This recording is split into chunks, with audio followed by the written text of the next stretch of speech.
Hello, everyone. I'm Annie Gibbins, and you're listening to Memoirs of Successful Women, the podcast where you get to hear candid conversations with fascinating women from around the globe who share aspects of their business and life journey, how they measure their success, and what they have learnt along the way.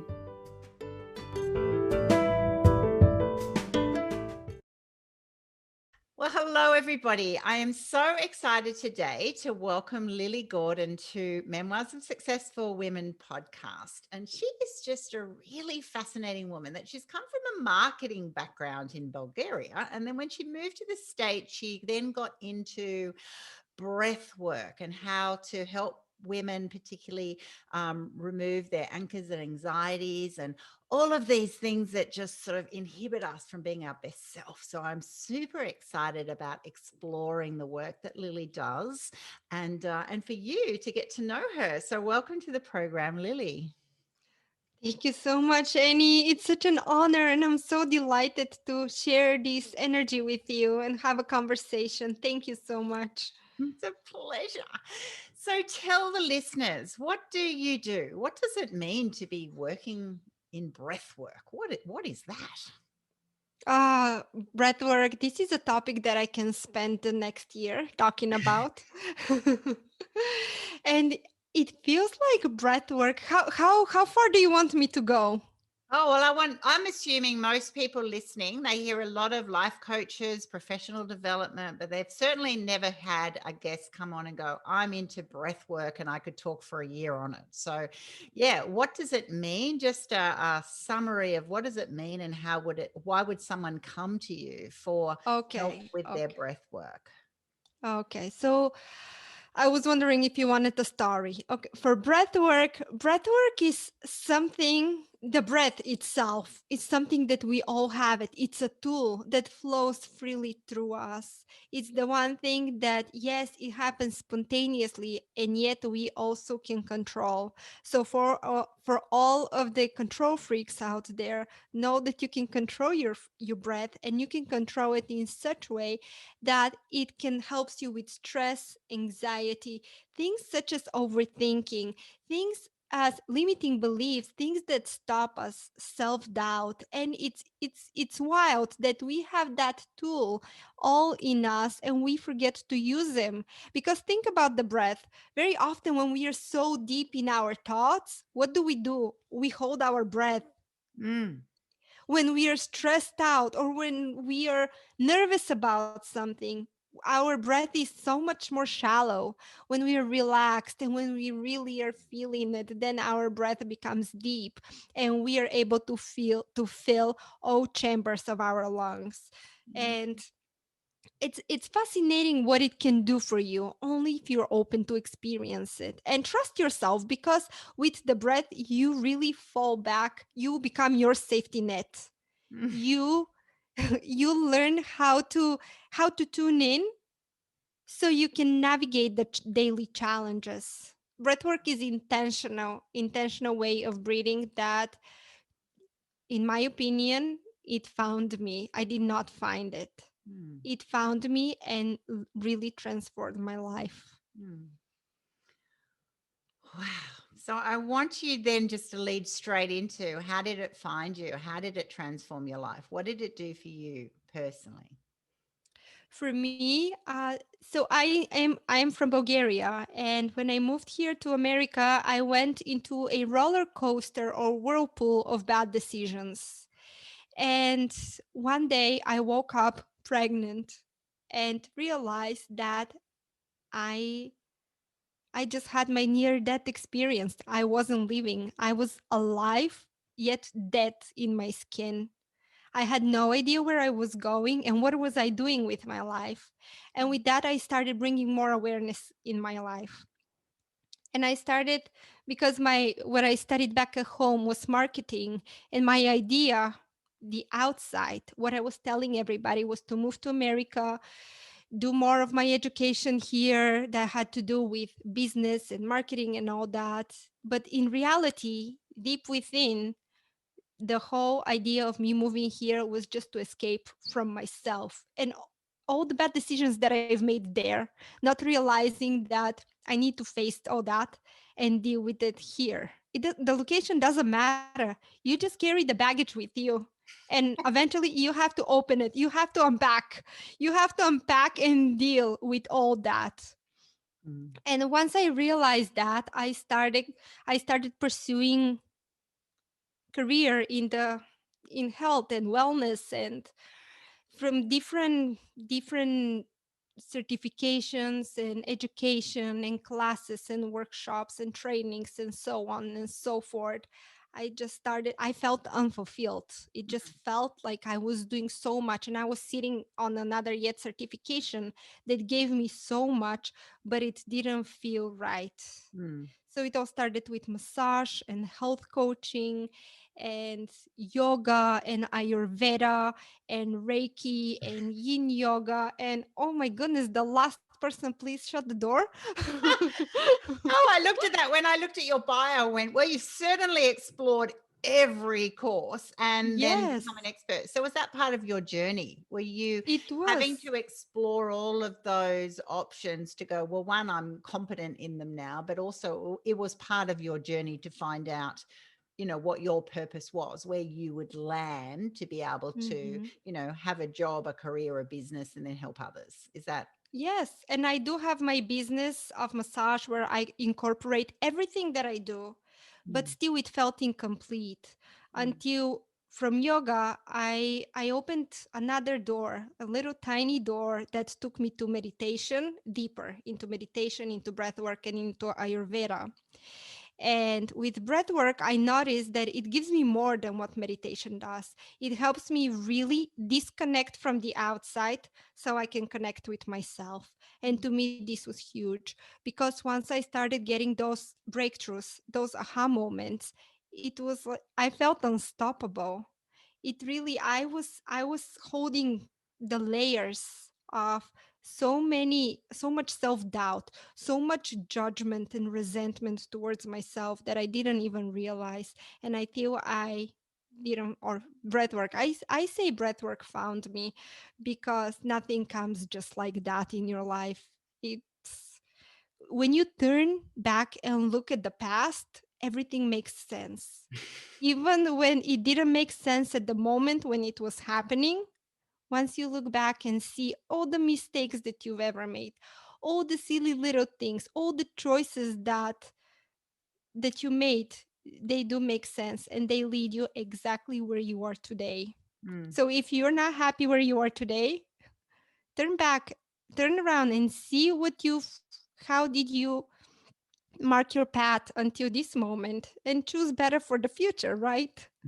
And this is how breathwork makes me feel. I felt home when I started practicing and became breathwork facilitator. I really felt at home in my body. I felt such a deep love for myself. And there are so many people on this planet that walk with so much self loathing. Is it that the word, like self Mm, hatred, mm, self judgment? And again, I know I keep repeating that self doubt.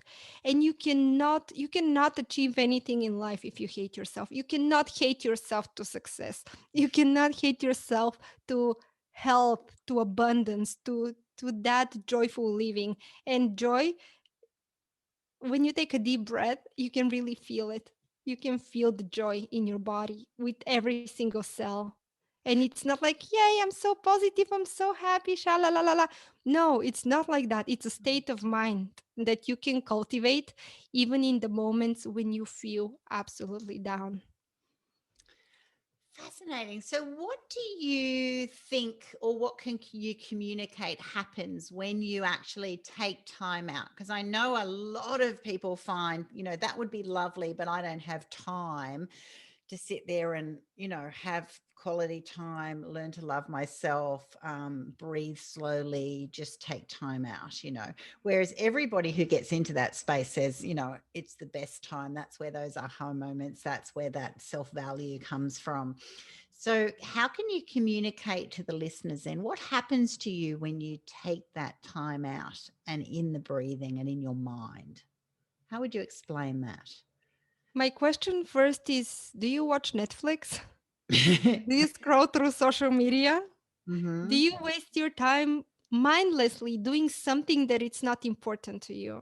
If Mm. the answer is yes, then you certainly have time for breath work and certainly have time to do something to nurture yourself. And breath work, yes, the sessions that I do can vary between an hour to 2 hours. And most people do about an hour and a half because it does involve coaching. And then the breath work itself is guided, Mm-hmm.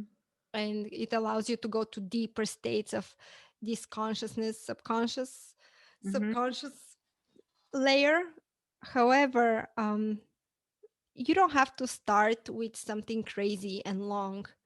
You Mm. can just sit with yourself, set alarm for 5 minutes, and breathe there.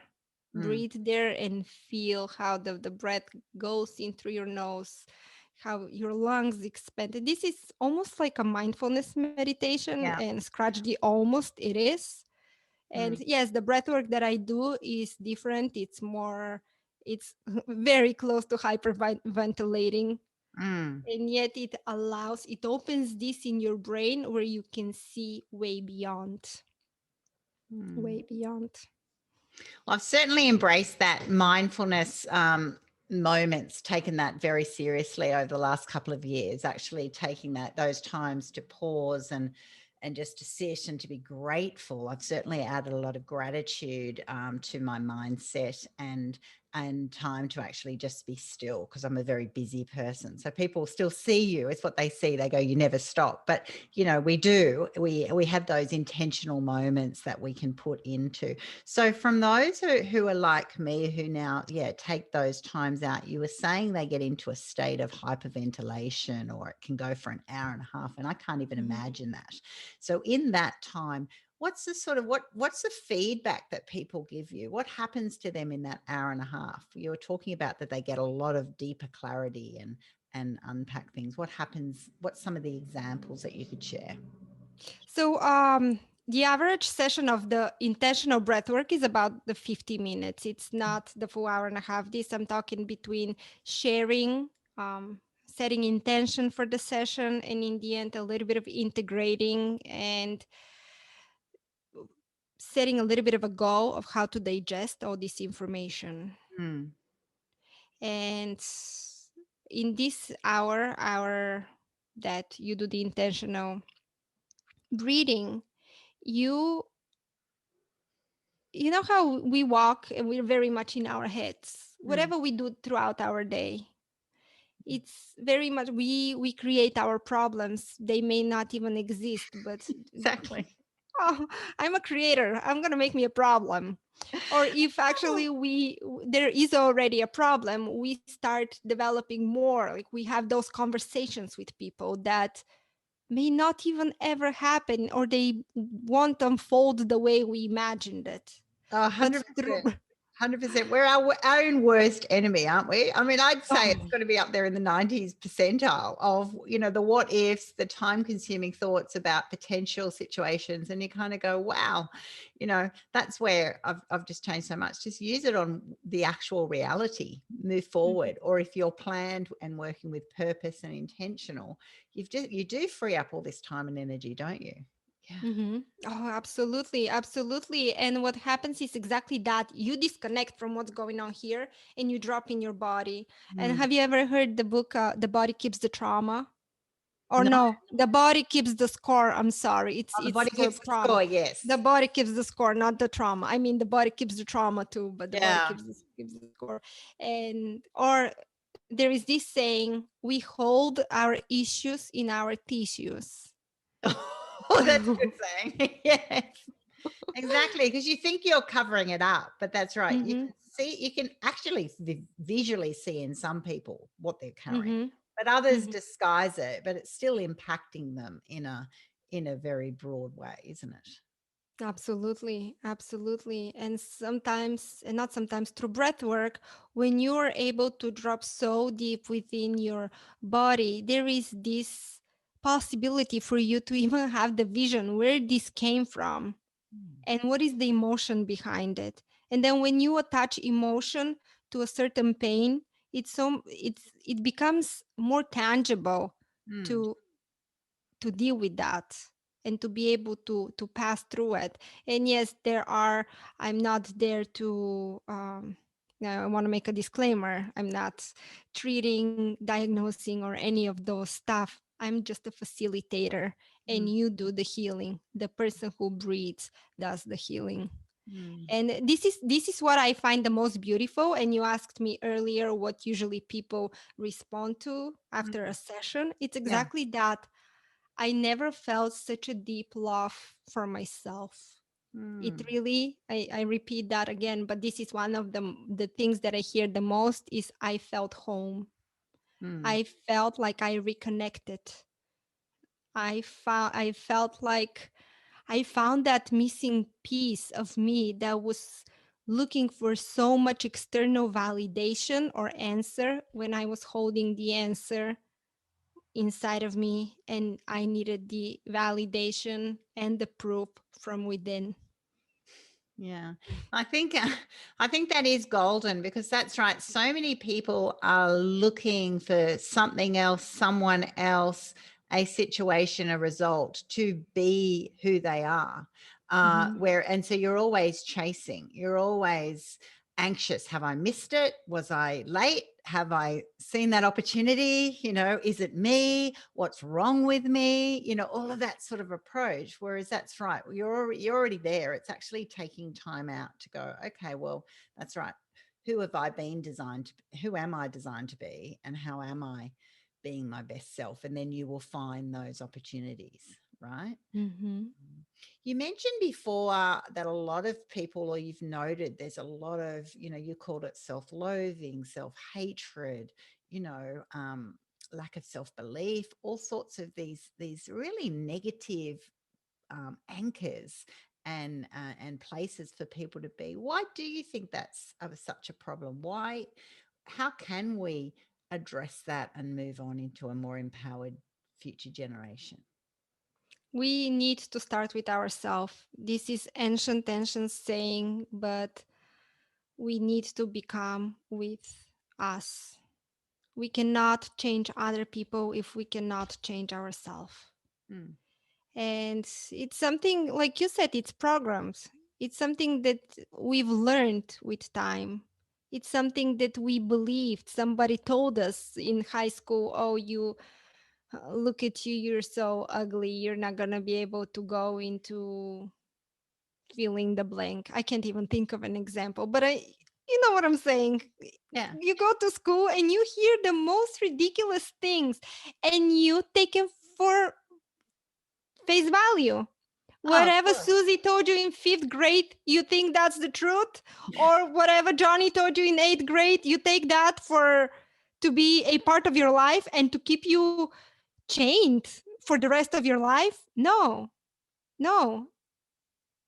And everything, when we're growing up, everything is so shallow in a way. We're still trying to figure out who we are and Mm, whatnot. And then if we don't have that stability at home, this example in our family that will teach us how to love ourselves, it's really easy to get distracted and start mirroring that. yeah. Yeah. And that's right. As children, they have a very fixed mindset and so one example, their friend Jenny said this or Jack said that or whatever.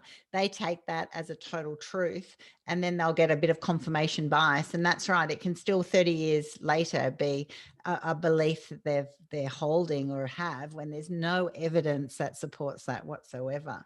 And so more and more of I'm looking even at we've got to start empowering, particularly these young girls earlier, because I'm even watching it. I've got a young little granddaughter now, and she's only 2. She's nearly 3. She's 3 next week. And that's amazing how young it starts of, like, I'm a big girl. It's kind of like you don't want to be where you're at. You want to be bigger. It's going to be Mhm. better when I'm 3. And then when you're 3, it's better when you're 4 or you're 5 or whatever. And then you'll see them in primary school. It's kind of like you're enjoying it, but you'll be better when you're in high school. And then, it's kind of like it's never enough. And then I still see people on their career journeys who it's like, oh, Mhm. well, it'll be better when, or I'll be happier when, and it's that choice to actually go stop the when, start the now, and actually go, so who are you, and what does your, a growth mindset say? What does it say when you're not limited by all of these things that have been put on you, right or wrong, many of them wrong, and have been limited by someone else's perspective, so the value in actually, even extending, where I've been on those mindfulness moments and more gratitude, to even be extending it out to actually go have some time just to really start, reflecting on, how do you breathe? How do you even having that time to pause when you're in a moment, right? Mm-hmm. Those moments of, that's right. Am I someone that something gets a little bit challenging, and do I stop breathing or do I overbreathe? Because we respond in different ways physiologically, right? Mm-hmm. Oh, Um, absolutely. and I think many times other people will notice it in someone, and that's when they'll generally go, just calm down. And they're like, I don't need to be calm. You kind of go, well, it's like they're obviously not aware of what's Mm-hmm. happening with their breath, you know. Mm-hmm. So, Oh, absolutely. And there are so many breath patterns that with a little bit of consciousness, you can train yourself to to control that emotion mm, or whatever emotions comes up, being nervous or stressed out, or you just need a moment to for peace. But like you said, it's really important to be aware, and it's really important to learn to live for the now. And like we were talking earlier, like that constant pursuit for the next best thing, like I did with my education, or so many people do with jobs, with husbands. yeah, right. Yes, with Always it's searching, always searching for what always searching. external situation is going to make me feel better. And then how is that Mhm. going to work? And how is that going to be sustainable? And Yeah, that's what and you we want. forget to be grateful. We forget to be grateful for what we have right now, because in reality, even if you're able to listen to this podcast, for us, the opportunity to be able to see each other, and we're in the opposite ends of the world. This Yeah. is a blessing, and this is something to be grateful for. Yeah. And those are the little things that make up the big things. Yeah. Hmm. Exactly right. An example would be, that's right. I interview a lot of people in the States at the moment and all around the world. And I'm just so thankful, because that's right. If I relied on those things, those messages that were given to me that's right, in those childhood years, it was, you do better if you stop talking. You need to not always try and be a leader. Sometimes you're getting overly involved in certain, bit overly passionate, and it's like, calm down, don't, whatever. And you kind of go, well, now that's right. If I actually, as I discovered my true self, then my skill sets, I'm like going, now I'm so grateful for those qualities, which were never a negative, that they actually allow me to meet people from around the world, coach people online from around the world, hear different stories, get involved in things that I'm passionate about. It's all really good things, so, and everybody I meet has their own little, something amazing that's right, can be so unique and so specific, even what you've found for yourself, that you go, yeah, it took me a while. And even though it's frustrating sometimes that it seems to take too long, that, as you said before, all of those stepping stones and all of those courses, you are still heading in the right direction. Hmm. Sometimes it's those many, many, many stepping stones that are all good. They're just not your final destination. And then you park yourself. And even this, you never know, is it for a time? Is it going to Exactly. morph No, into I don't know. something else? It's like, well, You never know. I think even 2020 is like one of the biggest example that you just don't know. Expect nothing, just live with intention. Live it with intention to show up for yourself, to be as authentic as you can be, honest, and be there to help yourself, and with that to help others. And this will create a ripple effect, the yeah, butterfly effect, hopefully to influence so many more. Because really, I had a conversation with a friend of mine, and she was asking me, what's the point? What's the point of being good? What's the point of doing good? What's the whole point of educating people for better when look at it, there is so much crime, there is constant war, and we live in these happy bubbles. And I'm thinking, in what way can we change and improve the world if we pop the bubble and we contribute to the negativity? In no way. So why not? Yes, it's challenging. It's easy to choose bad. I've been there. I know how it feels. It's easy. But Mm, it's not easy to choose something that's better for you. mm. And that the hard battle, this hard battle actually is worth it. Yeah. It's worth it because once you get a grip on it, once you understand it for yourself, once you really feel it, then you will see that it wasn't that hard. Exactly. No, Yeah. it wasn't that hard. It just took a little bit of awareness, a little bit of intention, and constant and consistency. Mm. Consistency. Because you said something earlier, and I just got a brain fart. But it had to do a lot with the consistency part, Mm. Mm. hmm which Intentional will come action. to me. Yeah, Yes. that's okay. And I agree. I watch people, and I've done it myself. It's like the biggest leap is the hardest one. Like I imagine even, when you're out and you want to jump off a rock or something, is that, when you're waiting, when you're stressing, when you're doing all of this, and then you finally do it and you'll end up in some water or stream or something. And then you're like, woohoo, I did it. And then you're like, oh, now because I'm down here, I get all this fun and opportunity and what's next, and your confidence builds. I often find, and that's an example, but in many times in life, that's right. I've found that first leap, and that requires trust and Mm-hmm. self-belief, and that you've got an environment that will be safe and protective, and all those sorts of factors as well.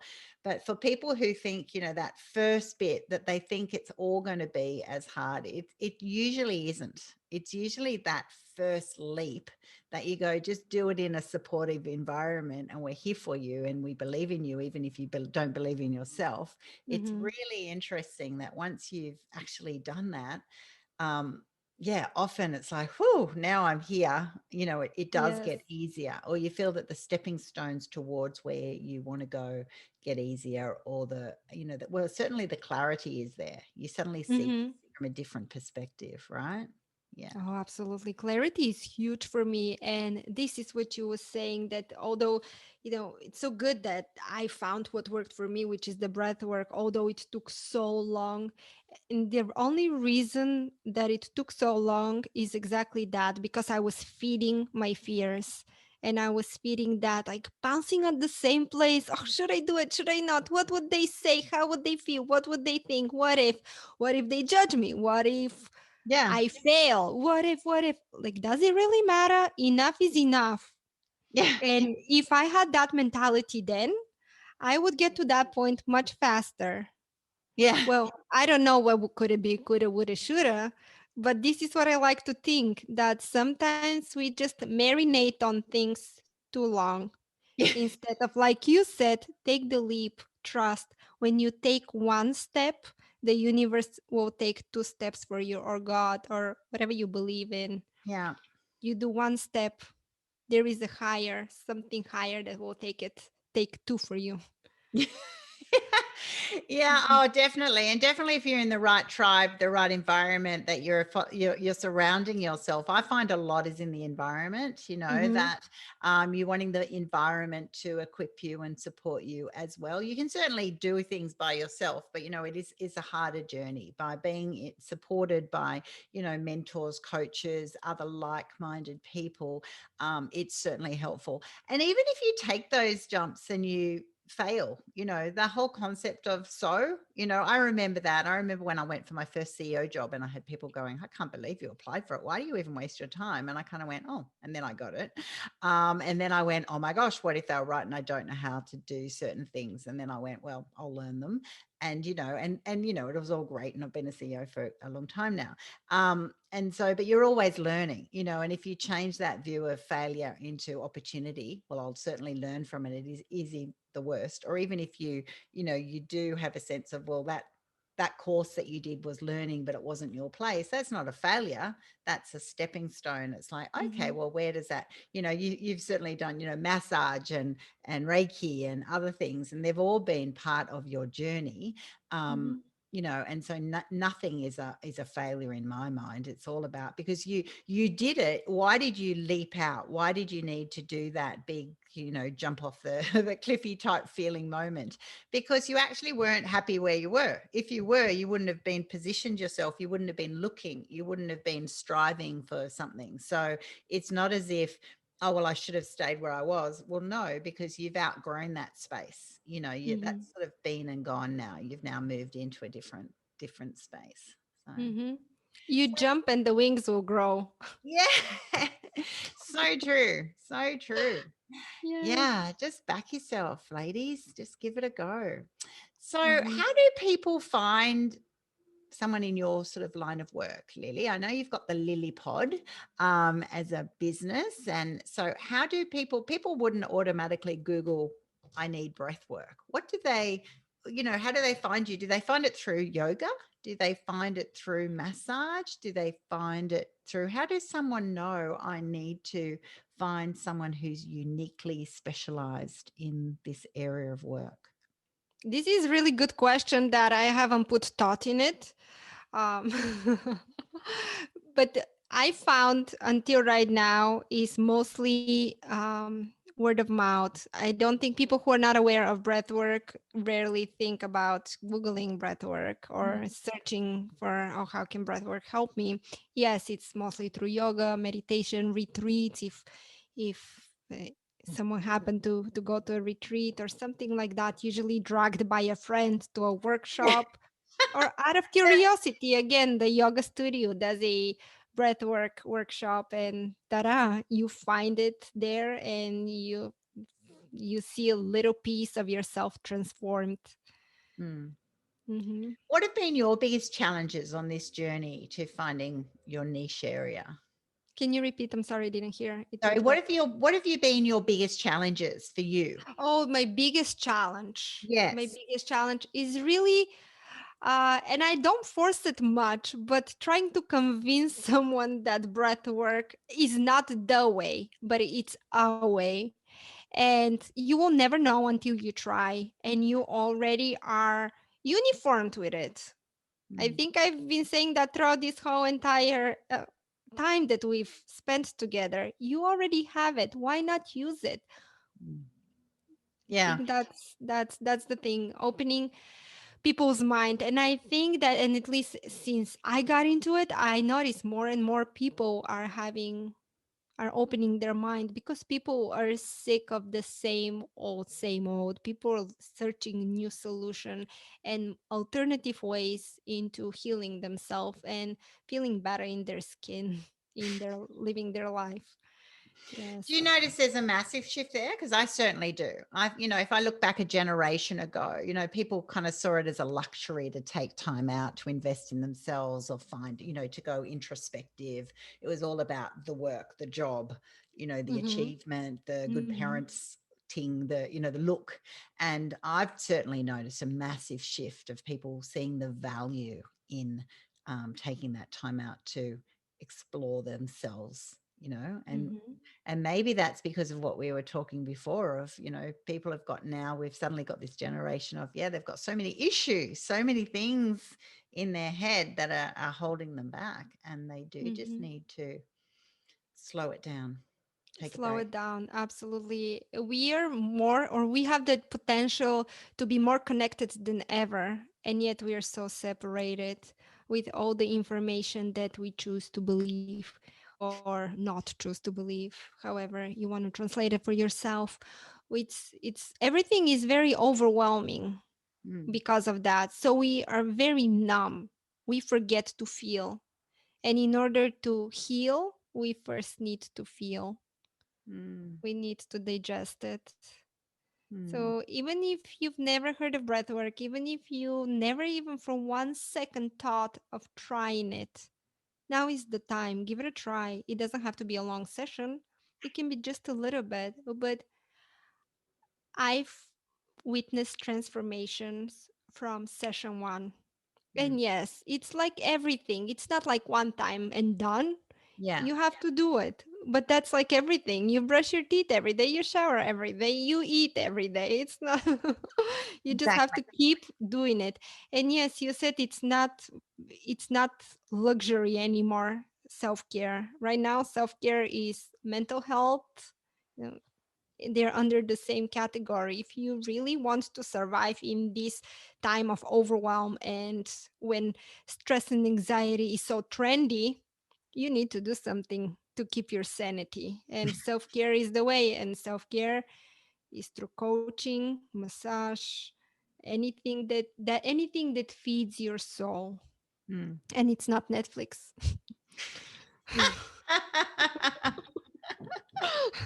Well, we won't make a judgment at all. It's all about No, no, no, that's a judgment-free zone, and I did not say it. If Netflix is what rocks your boat, please do so. But remember that it can't be all. Yeah, exactly. I think it's all, and even to finish there, in this world of overwhelm, it can be, but it doesn't have to be, So Mm-hmm. from where my mindset is, if you try to do it all, if you try to absorb it all, yeah, the world is completely crazily in chaos and overwhelm.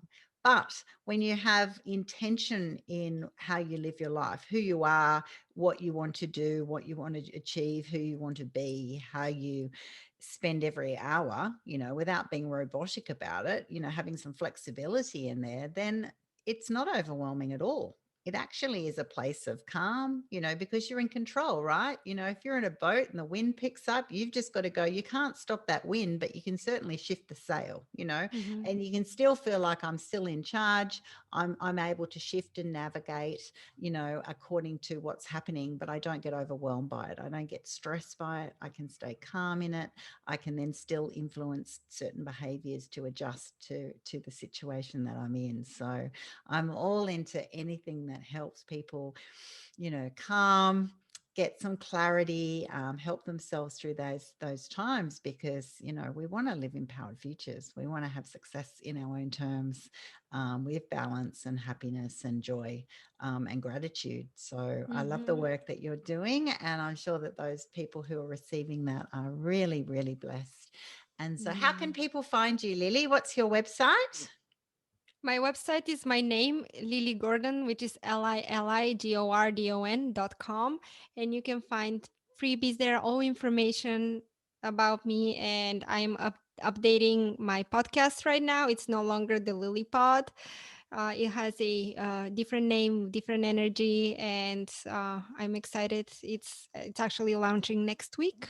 Woohoo! It's the name is Awaken the Savage, Wow, and I it's for all of us who kept this wild side love that. locked in within and not ready to express who we really are. So shed those layers of what's stopping you and be yourself.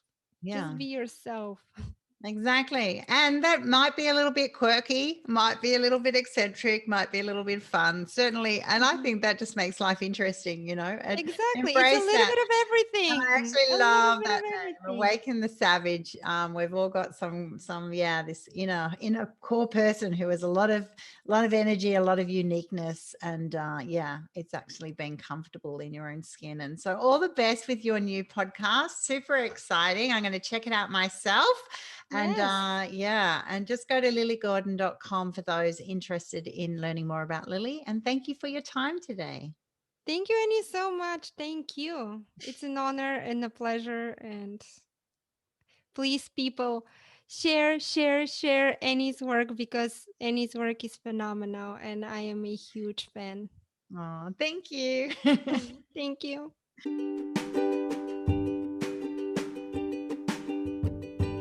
Thanks so much for listening to this episode of Memoirs of Successful Women. You can find me at anniegibbins.com, where you can download my free resources, get connected on social, and check out my online magic transformation program. If you love this show, feel free to subscribe to future episodes and, of course, share it with your friends. I'll see you again soon, and until then, Happy podcasting.